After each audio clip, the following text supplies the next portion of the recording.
were times I doubted if I should become an event curator. The long hours, too many people's opinions, but now I know it's my calling because I love to see the expression on people's faces when they have a great time at my events.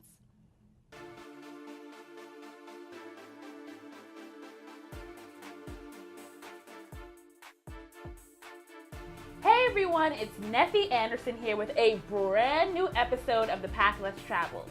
Today's guest is event curator, blogger, and Ebony Magazine digital production coordinator, Genese Jamilah. Woo! Now let me give you the rundown on Genese. Woo! Genese is most known for being the founder and editor-in-chief of I Don't Do Clubs, a blog for Black professionals looking for social events outside of the typical nightclub scene. You know what I'm talking about. You know, when you go and they like stepping on your feet and spilling drinks on you, and then when you look around, everyone in there, you wouldn't even consider talking to, let alone dancing with. Yeah. Well, this girl right here, she created a solution for that. IDon'tDoClubs.com is the digital destination for altogether different way to party, from brunches to mixers to day parties, cultural events, everything in between. Genese, we're so happy to have you. Thank you for having me. Ooh. Okay, so let's jump right in. Okay. So you started this back in 2011. Right. What would you say you did to deliberately brand yourself in this space? I don't think I did that much branding just because there wasn't anything out there like it. Right. When I first started I Don't Do Clubs, I was really heavy on Twitter. So I was talking to people. So when I started creating the blog and posting things, it was easy to get people on board because they already kind of knew me as my Twitter name, which was Random Brown Girl. So that's kind of how I guess branded myself, because there was no competition. It was like, oh, well, I don't like clubs. Like, what about this brunch? What about this mixer? And it's all in one place. You don't have to search for anything. Right. Talk to me about one thing that most people don't know about your journey to where you are now. Okay. The second year of I Don't Do Clubs, I was over it. I wanted to shut the site down. I was tired of people asking me questions about events. I was tired of all the freelance writers I had not doing their job. And if someone would have said, I'll buy I Don't Do Clubs for you for $10, I would have sold it. No, yes. $10? I was tired, I was done. I felt like I looked tired in all my pictures. I wasn't happy. And then I had a few friends pull me to the side and say, you gotta make some cuts because they're draining you and it's not gonna propel your business if you keep these people around. Right. So I made those cuts, and since then it's just been easy sailing. So these cuts were they staff? Were they interns? Were they freelancers? Who were the people you had to weed out? They were freelance writers for every city. So I was trying to give a wider view of all the events in other cities. And even, I know DC and I know Atlanta, I'm from Atlanta, but I don't really know what's going on like I do in New York. So I got writers for every city. And They all started off very strong and very excited, and then maybe by month 1, month 2, kind of started to fall off, kind of be half-assed, like, I'm just going to throw this to you and you make the edits when that's your job to make the edits. So I was working nonstop. My weekends were at the computer, day to night, fixing I Don't Do Clubs. Wow. So much so that New York was getting neglected. I couldn't even think about New York because I was doing every other city. And then I would go look at the numbers, the analytics. Right. And it would be so it would be nothing. I'm like, this is not, I can't live off this. I want this to be a full-time job. Right. I know how websites work. I work on websites. This is not going to pay any bills. Right. So when I made the cuts, I just emailed them all and said, thank you for all your work, but I'm going in a different direction. If you'd like to stay on, I will pay you. Right. However, there are going to be a lot of different, a lot of requirements. And all of them said pretty much no. Right. And that was okay because I feel like I work better alone anyway. Yeah. Wow. So you do have a full-time job that you balance along with running I Don't Do Clubs. So it takes a bit of time management. Right. Talk to me about the jobs that you had prior to this one. So being at Ebony, but you also worked at Scholastic. You did some stuff for Six Flags. How did those experiences help to develop your baby? Okay, well, I've worked a lot of places. I'll go through the list. I worked at Talk Point Communications, which was a corporate webcasting company. Okay. That's where I learned to code. Okay. So that's how I know the back end of things. And I had never done digital before or websites before in my life. I applied for an entry-level position in New York when I still lived in Georgia. Okay. I got the job and I just decided to move. So that's the first job. Okay. Then I went to NBC because I was like, I want to be on TV. Not on TV, I wanted to work at a TV station. Right. I was at NBC for 3 months before I got laid off. Okay. And I was like, great, I love this kind of cushy job at Top Point to come to NBC, and now I'm back on the job market. Right. Then I got hired by Bridal Guide magazine. I was like, oh, I love weddings. This should be fun. Right. And it was cool, but it was also kind of just dragging. But that's the first time I started working with bloggers. And I was like, this is kind of cool. Like, people like kind of just write about what they want to write about all day long, and they get to get all these products and go to these events. Right. That was my first introduction into blogging. Okay. After Bridal Guide, where did I go? I got laid off from Bridal Guide. Yeah. Okay. Wait, so what is happening with the layoff? Let's take a pause. Okay. So what happened with, what was it, Top Point? No, you left Top Point to go to NBC. What happened with NBC? I went to NBC's Weather Plus station, which was like their weather channel. Yeah. And the Weather Channel bought Weather Plus. Okay. So that's what happened. So they pretty much cut all the staff. Okay. I guess I could have had the option to go back to Georgia, where the Weather Channel is based, but I was like, I don't want to go. Like, I like it here now. Yeah. So that's what happened. It was also during the recession, so that's really what was bringing down everything. Right. Then I went to Bridal Guide, and I think I was at Bridal Guide maybe like 7 months. Yeah. And then I got laid off, but they felt really bad about laying me off, so they kept me on as a freelancer doing social media. Was that due to the recession as well? Yeah, all this was during the recession. Okay. And I was the youngest person on the team. Yeah. Like, oh, do you have a Facebook page? I was like, yeah, I have one since college. Yeah. Can you make our Facebook page? Sure. Oh, do you know about this thing called Twitter? Yeah. I was like, well, I don't know, I'll Google it. So that's how I just kind of started doing social media. So for a while, I did social media as a full-time freelancer at a lot of different companies. Okay. So then I got tired of that. I was like, well, I want something a little more stable. So I went after Six Flags, which is a full-time freelance job, but it was like real salary, not benefits. So that was cool. I learned a lot about, I guess, editing, because at other jobs, I just kind of copied and pasted copy, but they wanted me to edit. So let's make it clear, you're working on the Six Flag website. Yeah, website. I think it was 16 websites. Because some people might be thinking you was working the rides, girl. No. I was in the corporate office. It's in New York. I think they were in Times Square. Now they're in like Fifth Avenue or something. But every park has their own website. Okay. And every website has their own website producer, but a lot of them were like a marketing person or like a salesperson, so they didn't know websites. Right. So there's a lot of you teaching and editing and making sure that a site looked consistent across the board, which I think helped me a lot with Island Club, because I am really a stickler on punctuation and capitalization and everything, so you can't tell that someone else is editing something because I have a style guide. Right. Then I got laid off. Then I got a job opportunity at Hot 97 because my friend worked there. Okay. And it was a salary that was half my current salary. And I was like, how can I live off this? Blah, blah, blah. He was like, just take it. Yeah. And then you leave and you get something else. Right. So I took it. And I really had a great time at Hot 97. You know, the concerts, the people, it was a great experience, but no money. Right. I was also like the only writer on the team, so I edited everything. Oh my goodness. Summer Jam stuff, daily stuff. So it was again me like using those skills. Yeah. So I got another job at Scholastic. I think I was at Hot 97 maybe 7 months or so. Okay. So I was like, okay, go to Scholastic, another full-time freelance job. There for 3 months, got laid off again. Right. And that's when I decided to leave New York. I was like, I'm done. New York doesn't like me. My Oh my parents were like God. trying to like second guess my choice. Like, maybe this website thing really isn't what you should be doing. Like, you keep getting laid off. Maybe you're not that good at it. Yeah. And I was like, well, I mean, I can't really help the economy, but I definitely was like not feeling New York. Yeah. Then my friend Jamilah, who I met on Twitter years ago, Yeah. got hired at the new Ebony.com. And she was like, oh, you should come interview. I was like, girl, I'm not doing freelance again. I want to have benefits. I'm tired of like the back and forth. She's like, just come and meet my boss. She's cool. So I did. Her name was Karen Mayo. She started Honey Magazine. And it was a really good interview. I didn't even care. Which is probably why it was a great interview. So I'm marketing like, oh my goodness. Okay, whatever. And this is what I need to do this. And this is the salary I need. And they agreed to it. So that's how I ended up at Ebony after all that time. Wow. And I decided to stay in New York because of Ebony. Wow, that's amazing. And you've been here now for like going on 3 or 4 years? Oh, I'll be 4 years in November. Wow. That's amazing. So all of those, I like how all of those experiences though help to play a part in, you building up your entrepreneurial endeavor, you know? What would you say is one thing that you know now that you wish you knew when you first started I Don't Do Clubs? Well, I wish I would have come with the idea for I Don't Do Clubs years ago, because I definitely had a lot of downtime. Yeah. With all the layoffs. So I could have been building the company the whole time. Yeah. But not much. I think every experience has helped me with having my own company, because I know how to code things. I know how to fix things that maybe another blogger might have to always send out for help. I can do it myself. Right. So what would you say is the most difficult part, since you wear so many hats? What would you say is the most difficult part about managing and running this?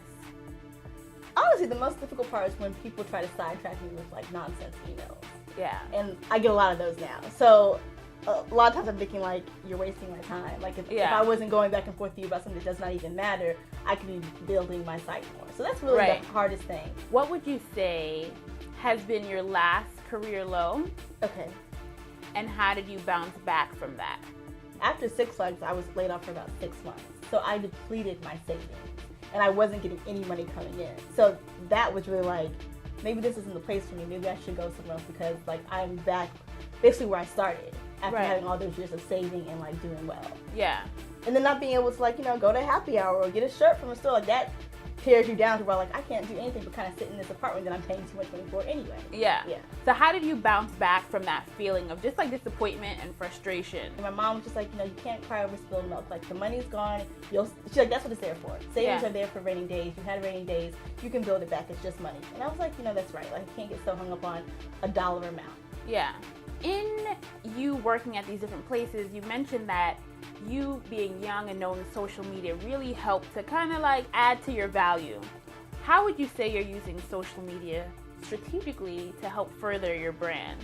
Well, Facebook is a great resource for all bloggers because you can tailor your posts to reach certain audiences, more so than Twitter. So Facebook has been great with maybe targeting a post to Atlanta or targeting it to New York to make sure certain people see it. And you might not know that if you don't really know like the options that Facebook has. It's not just for contacting your friends, it's really where you can build your business. Right. And you can also see how many people are sharing your article and who's liking it and that type of thing. Right. Instagram, I didn't really like Instagram at first. I was like, another thing to manage. Yeah.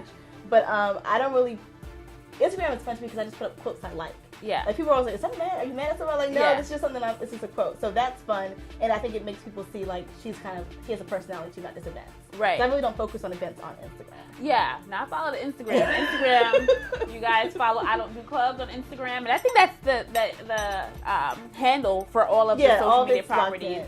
But the Instagram is something to see, you know. It definitely grew like in this year. Now it's at 12,000.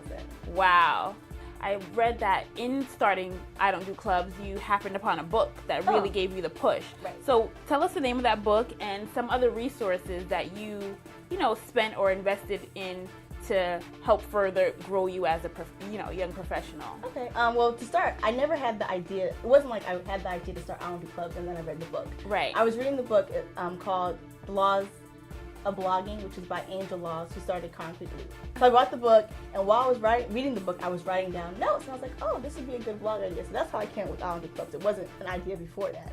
But I love to learn. If I don't know something, I will Google it before I ask people. Right. So that's just kind of how I've always been. Wow. So that book meshed with you kind of not having an outlet or a way to hang out, right? Yeah. That you actually like. That's how I Don't Do Clubs came, because I know that's like a big question. Everybody wants to know, how did it come about? Well, it came about that way, the blog specifically, but when I first moved to New York, I didn't know anyone. I had like 2 friends, like my brother's now wife, she was his girlfriend then, and like maybe 2 people I went to college with, but I wasn't really friends with them. Like we just went to college together, so we kind of hung out, but we weren't really friends. Right. And I've always been, not to blow my own horn, but I've always been popular. Like I've always been on homecoming court at SGA. So to go to a city that you read about for years and you thought you were gonna be the black sex in the city, and not having any friends, it's always like it was depressing. It was like, well, I want to go out, but I don't have anyone to call. And I also lived in New Jersey when I first moved here, so it was also the commute thing of, well, my train leaves at this time, so I can't really be out that late. Right. But as the years went on, I got a circle of friends. I started to go out more, and I thought this would really help other people. Yeah.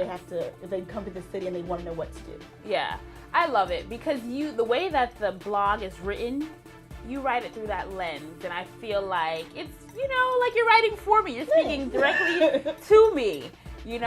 First of all, the name itself, like I always say, I don't do clubs because I don't do clubs.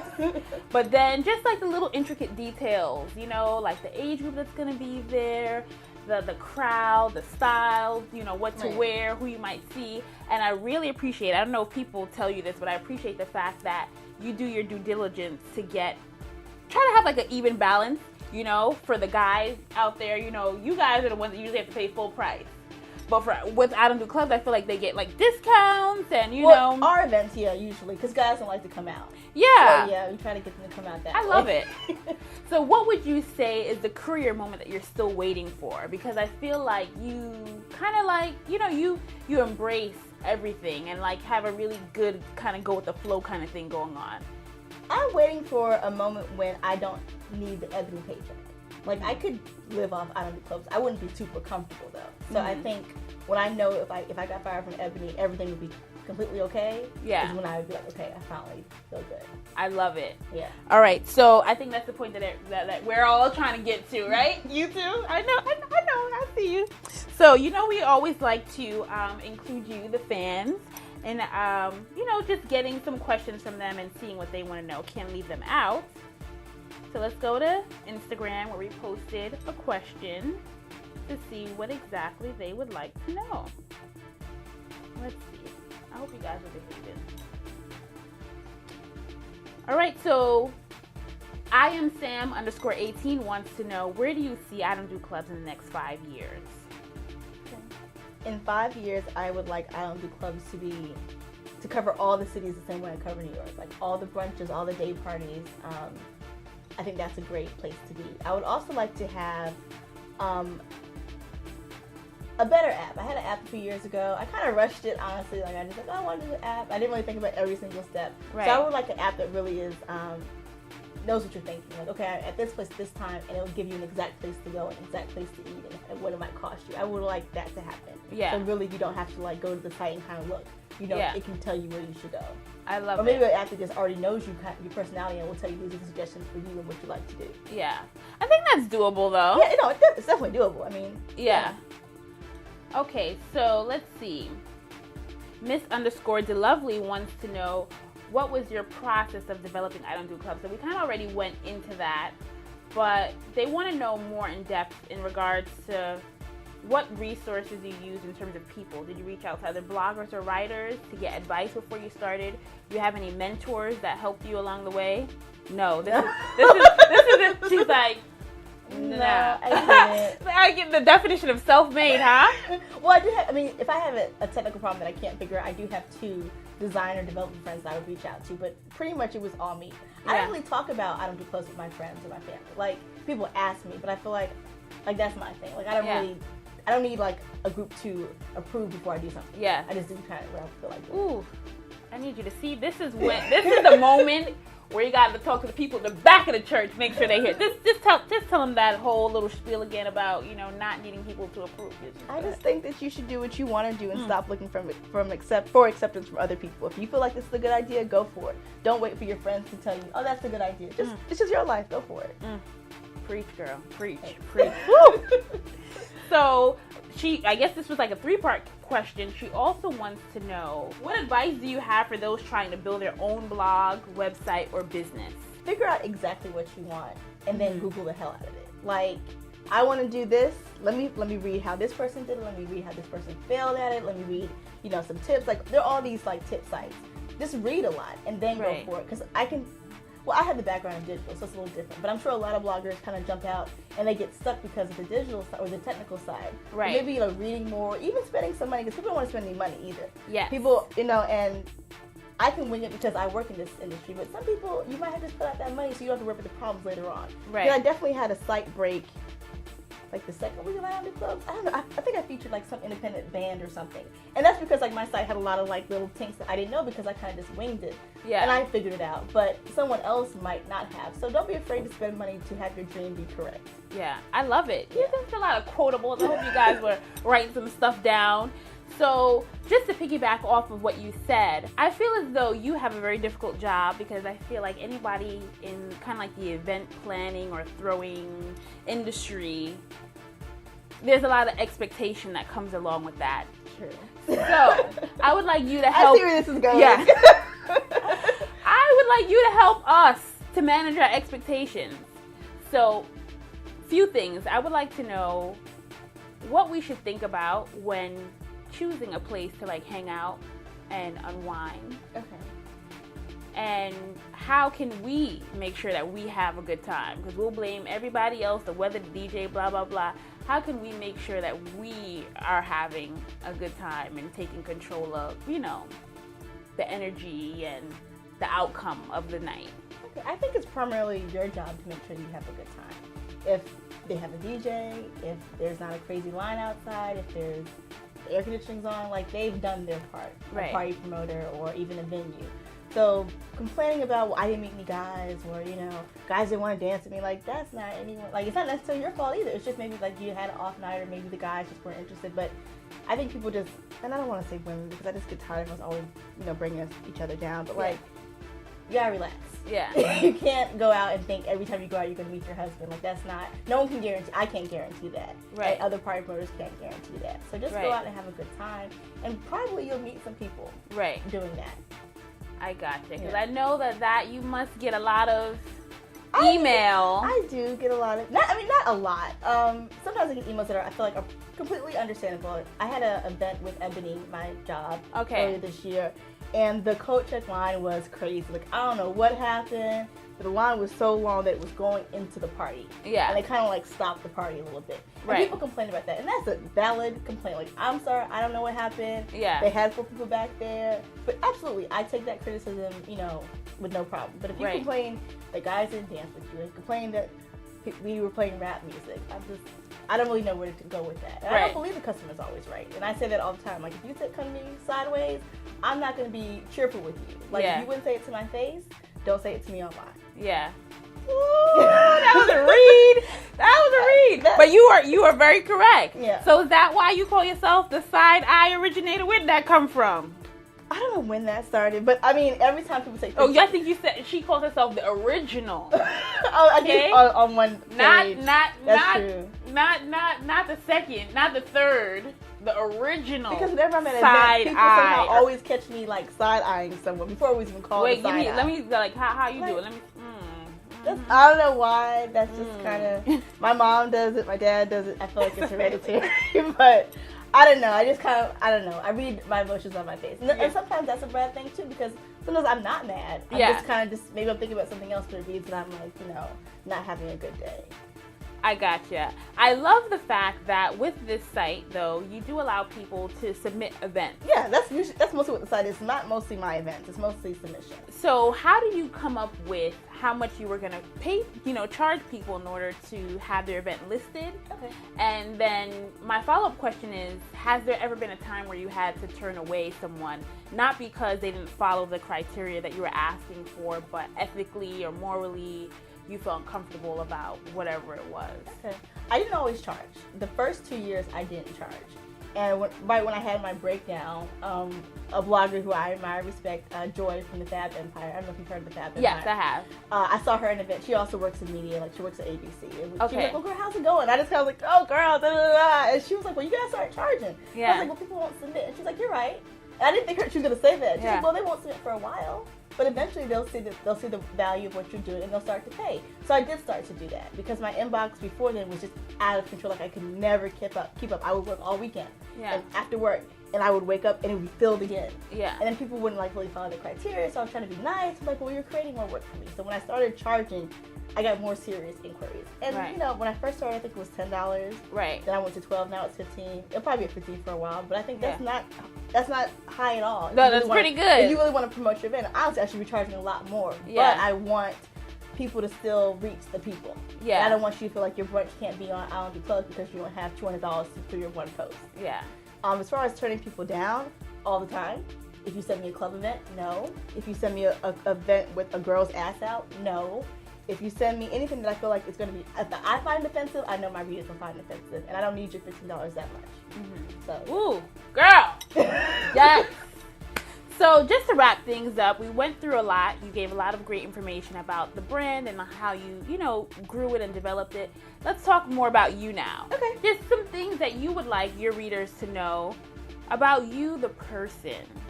Some fun facts, like, behind the scenes, we're talking about you playing the piano and all these things, little tidbits to help them get to know you, the person, more. Okay, I did play the piano for most of my childhood. I also took tap for most of my childhood. My parents were really into the arts. I was a cheerleader, I ran track. What else did I do? What do you like to do for fun? What are, your guilty pleasures? What's your favorite drink?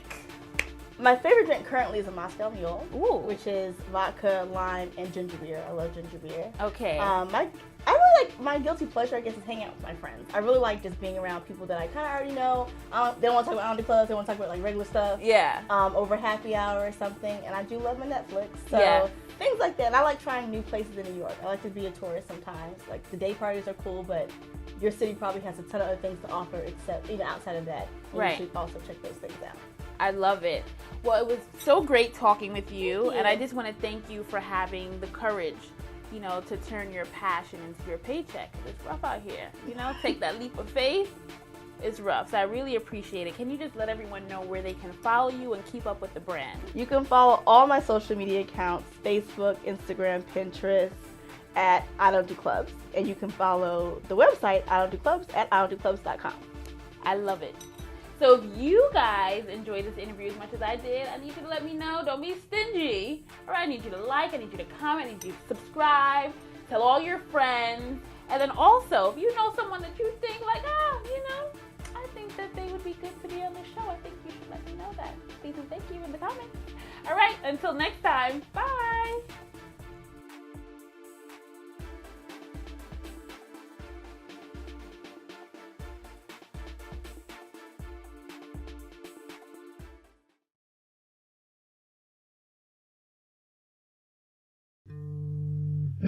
There were times I doubted if I should become an event curator. The long hours, too many people's opinions, but now I know it's my calling because I love to see the expression on people's faces when they have a great time at my events.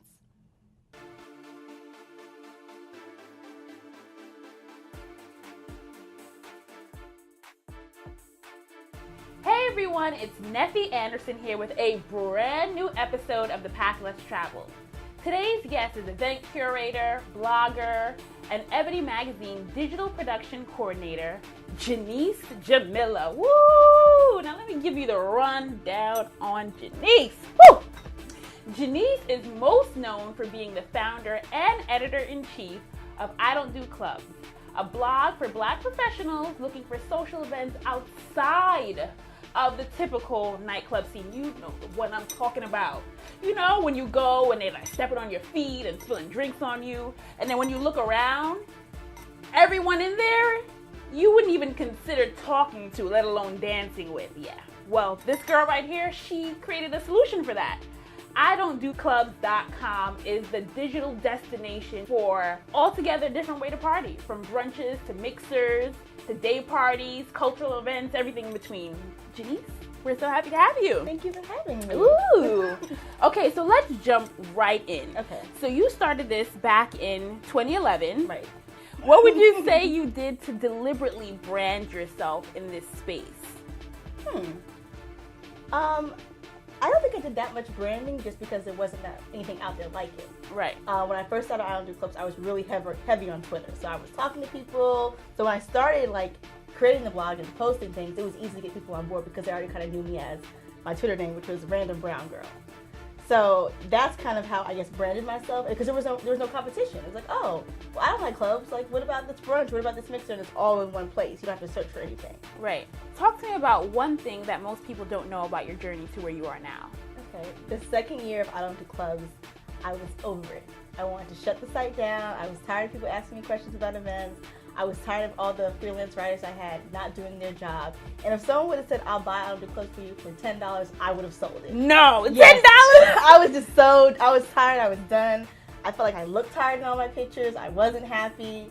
And then I had a few friends pull me to the side and say, like, you know, you got to make some cuts because they're draining you and it's not going to propel your business if you keep these people around. Right. So I made those cuts, and since then it's just been easy sailing. So these cuts were they staff? Were they interns? Were they freelancers? Like, who were the people you had to weed out? They were freelance writers for every city. So I was trying to give a wider view of all the events in other cities. And even, I know DC and I know Atlanta, I'm from Atlanta, but I don't really know what's going on like I do in New York. So I got writers for every city. And They all started off very strong and very excited, and then maybe by month 1, month 2, kind of started to fall off, kind of be half-assed, like, I'm just going to throw this to you and you make the edits when that's your job to make the edits. So I was like working non-stop. Like my weekends were at the computer, day to night, fixing I Don't Do Clubs. Wow. So much so that like, this is kind of cool. Like people like kind of just write about what they want to write about all day long, and they get to get all these products and go to these events. Right. That was my first introduction into blogging. Okay. After Bridal Guide, where did I go? I got laid off from Bridal Guide. Yeah. Okay. Wait, so what is happening with the layoff? Let's take a pause. Okay. So what happened with, what was it, Top Point? No, you left Top Point to go to NBC. What happened I went to NBC? NBC's Weather Plus station, which was like their weather channel. Yeah. And the Weather Channel bought Weather Plus. Okay. So that's what happened. So they pretty much cut all the staff. Okay. I guess I could have had the option to go back to Georgia where the Weather Channel is based, but I was like, I don't want to go. Like, I like it here now. Yeah. So that's what happened. It was also during the recession. So that's really what was bringing down everything. Right. Then I went to Bridal Guide, and I think I was at Bridal Guide maybe like 7 months. Yeah. And then I got laid off, but they felt really bad about laying me off. So they Yeah. kept me on as a freelancer doing social media. Was that due to the recession as well? Yeah, all this was during the recession. Okay. And I was the youngest person on the team. Yeah. I go, do you have a Facebook page? I was like, yeah, I have one since college. Yeah. Can you make our Facebook page? Sure. Oh, do you know about this thing called Twitter? Yeah. I was like, well, I don't know, I'll Google it. So that's how I just kind of started doing social media. So for a while, I did social media as a full-time freelancer at a lot of different companies. Okay. So then I got tired of that. I was like, well, I want something a little more stable. So I went Right. after Six Flags, which is a full-time freelance job, but it was like real salary, not benefits. So Okay. that was cool. I learned a lot about, I guess, editing, because at other jobs, I just kind of copied and pasted the copy, but they wanted me to edit. So let's make it clear, you're working on the Six Flag website. Yeah, website. I think it was 16 websites. Because some people might be thinking you was working on. New York was getting neglected. I couldn't even think about New York because I was doing every other city. And then I would go look at the numbers, like the analytics. Right. And it would be so like, it would be nothing. I'm like, this is not, I can't live off this. Like, I want this to be a full-time job. Right. I know how websites work. I work on websites. This is not going to pay any bills. Right. So when I made the cuts, I just emailed them all and said, thank you for all your work, but I'm going in a different direction. If you'd like to stay on, I will pay you. Right. However, there are going to be a lot of different, a lot of requirements. And all of them said pretty much like no. Right. And that was okay because I feel like I work better alone anyway. Yeah. Wow. So you do have a full-time job that you balance along with running I Don't Do Club. So it takes a bit of time management. Right. Talk to me about the jobs that you had prior to this one. So being at Ebony, but you also worked at Scholastic. You did some stuff for Six Flags. How did those experiences help to develop your baby? Okay, well, I've worked a lot of places. I'll go through the list. I worked at Top Point Communications, which is a corporate webcasting company. Okay. That's where I learned to code. Okay. So that's how I know the back end of things. And I had never done digital before or websites before in my life. I applied for an entry-level position in New York when I still lived in Georgia. Okay. I got the job and I just decided to move. So that's the first job. Okay. Then I went to NBC because I was like, oh, I want to be on TV. Not on TV. I wanted to work at a TV station. Right. I was at NBC for 3 months before I got laid off.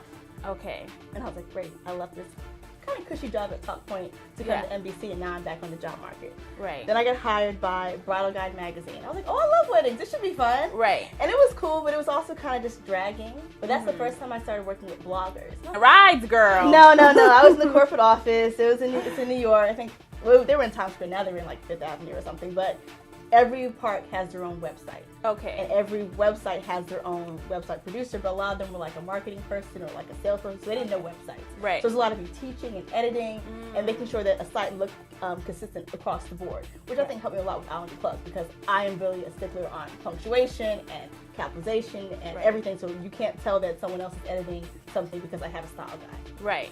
Then I got laid off. Then I got a job opportunity at Hot 97 because my friend worked there.